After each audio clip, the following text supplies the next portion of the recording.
Hey everyone, it's QuickyBaby and welcome back to World of Tanks, and today is going to be all about the T110E5 and also one of my favourite games of this patch so far. As you can see in the title, we're going to have a very exciting situation towards the latter part. Whether we're going to get through it or not remains to be seen. We're definitely going to have our work cut out for us, and we're going to test the new T110E5. That's right, this is the final video in a series featuring all of the newly buffed heavy tanks. You got the E100, the T110E5, and the IS-4. I featured the E100 and the IS-4 in the last couple of weeks, and now we're going to be taking a look at the T110E5. So, just how has the American Tier 10 heavy tank, not one of the original ones, the original one was of course the T30, which had its crown at Tier 10. How has it been changed? Well, the vehicle has had a substantial damage per minute increase. Its rate of fire has gone from 6 rounds a minute up to 6.82, which pretty much gives this tank the same rate of fire as a Super Conqueror. And so now the DPM on this tank is a staggering 2,727 base. This really helps the vehicle out, gaining a whole extra, well, pretty much a whole extra round a minute, or 80% of a round a minute, when you've already got a fairly good base rate of fire of 6 rounds a minute, is lovely. That means it kind of leapfrogs all of the Chinese heavy tanks, your WZ-111, your 113, which kind of just had the same rate of fire as this, but just higher alpha damage. Now with the great rate of fire that this vehicle has, it's got a little bit better than the 5A and also the 113, and it puts it into a very good brawling position.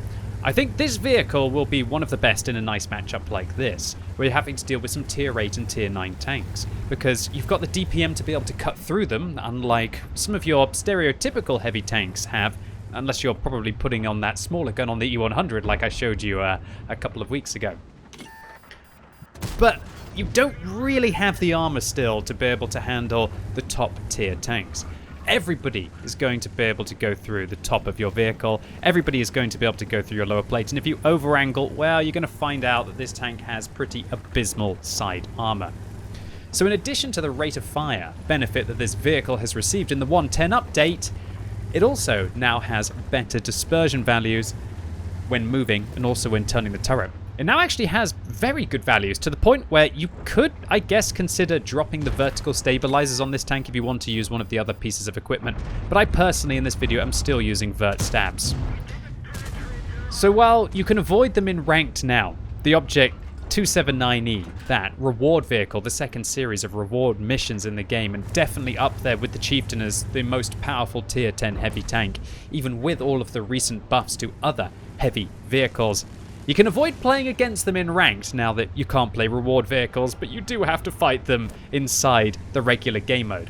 I can imagine that Object 279E was thinking, yeah, this is looking like my kind of a matchup. Go Valley against no artillery, how are they going to handle me? And yeah, you've definitely got your work cut out for you. As you can see, he's able to get a shot right into my weak point, but luckily for me, I should be able to get one into the top of his tank here, or just onto his upper hull in disaster. Well, that didn't exactly go very well.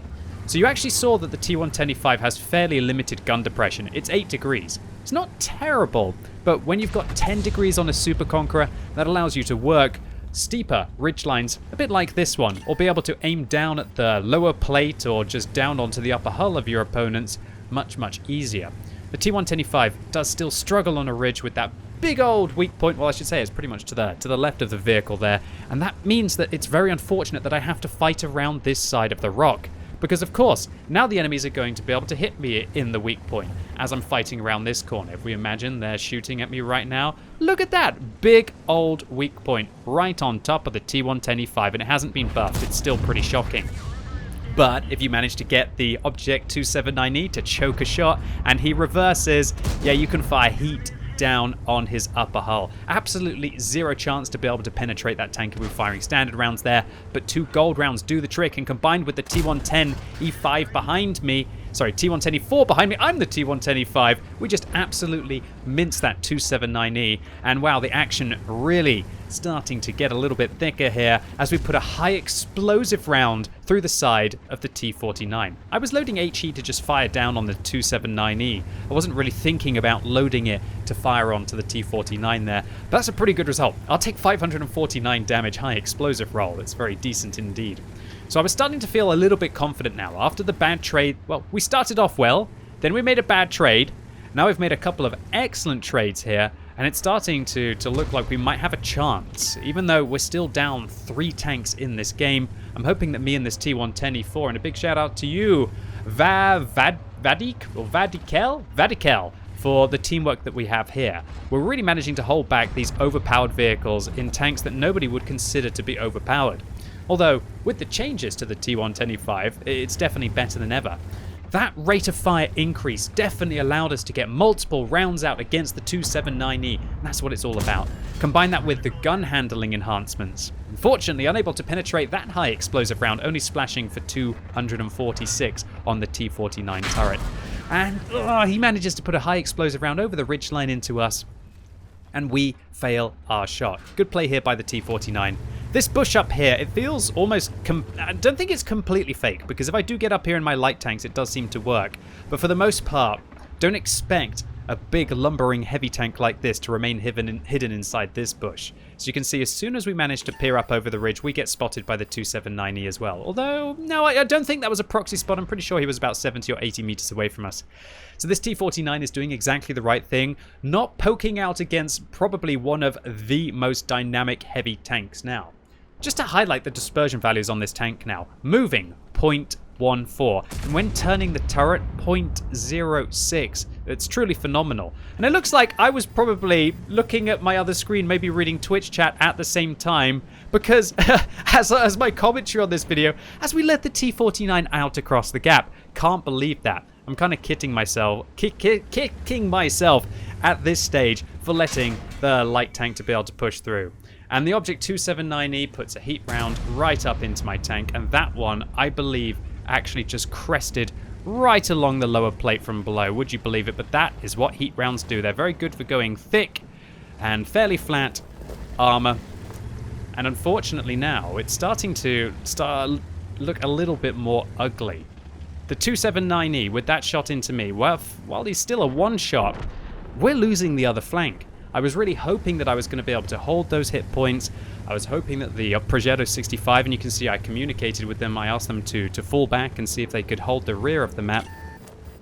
And without hit points, how am I meant to handle the Leopard, the Batchat, the CS-53, the Jag Panther 2, and even the ELC even 90, who are likely to be able to come down that flank and harass? So in this situation, I really don't think that there's much that I can do. I obviously can't push with the T110E4 at the back. We bounced an APCR round from that T110E4 earlier on in the game, and one more and I'll pretty much be crippled and unable to be able to take this one down. Alrighty then, so T110E4 to my left. What am I going to do? I feel that right now, I can't really push that 279E, and it's going to take me a couple of seconds to realize, yeah, I'm not poking that corner, am I? I'd be an absolute muppet to poke that corner again. So it's time to fall back, ladies and gents. I guess we'll call it a draw. Can we do that? Can we call it a draw? Me and the T110E4 versus a T110E4 and a 279E on the enemy game. Yeah, a draw. Unfortunately, it hasn't been a draw for the other flank. Although, to be fair, they did manage to kill a Batchat 25T, so they did have a tier 10 tank over there as well. So the 279E, does he manage to spot me? Yes, he does. Will he manage to think about the T110E4, though? Well, I really hope he tries to poke up at me and try to get me, as I clearly want to try and keep falling back and try and create some distance. So I'm going up. I'm going to get spotted by the 279E again. I'm looking for a shot. He's actually aiming at the E4, and the E4 shuts him down. Great stuff.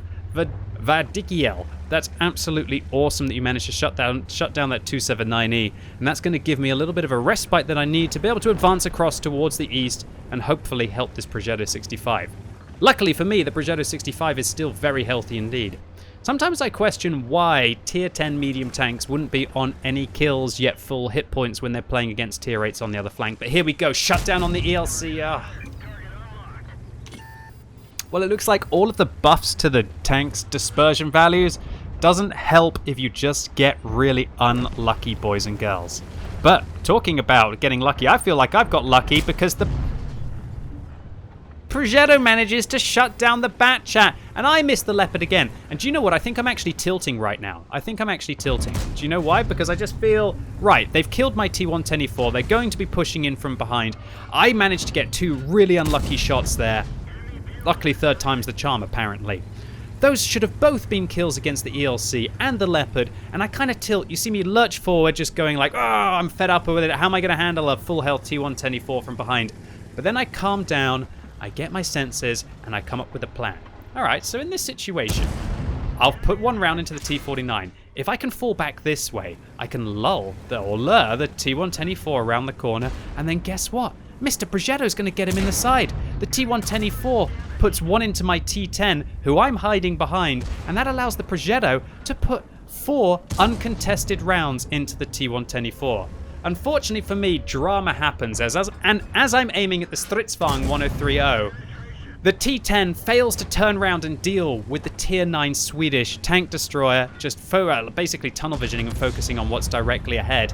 And so I put a round into the T10's side, but luckily there's no team damage inside this game mode anymore, so we don't have to worry about that. So right now, how are we going to handle this? Stridsvagn 1030, who is on 1,000 hit points, Jagdpanther a 2-shot, ELC T49 a 1-shot. We have to get away from the pincer maneuver by advancing forwards as aggressively as I can and using the rate of fire increase of the T110E5. We can now turn it around on our opponents and start a 1 versus 6 scenario, which we are quickly going to turn into a 1 versus 5. All right.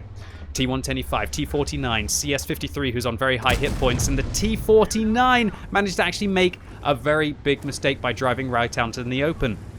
And suddenly, this 1 versus 6 is starting to look a hell of a lot better as we are 1 versus 4. So we bounce a CS53. You see that I actually changed the rounds that I'm loading here. Armor piercing not going to be good enough for engaging the T110E4. It was very good for taking on the side of that Stridsvagn. I'm trying to find the Cupola on the T110E4. Not able to do that. So let's fall back. Let's hide our lower plate and put a clutch shot into the top of him. Now we just got to keep falling back, keep wiggling. Hope he's got bad gun depression. Slinky my way backwards. And due to the great rate of fire, clutch into the top of the T110E4. Just keep reversing, keep giving the time of the newly buffed DPM daddy that is the T110E5 the time it needs. So we actually low roll for 336 on the Jagdpanther. Oh, come on, we've got to get a justice roll, right?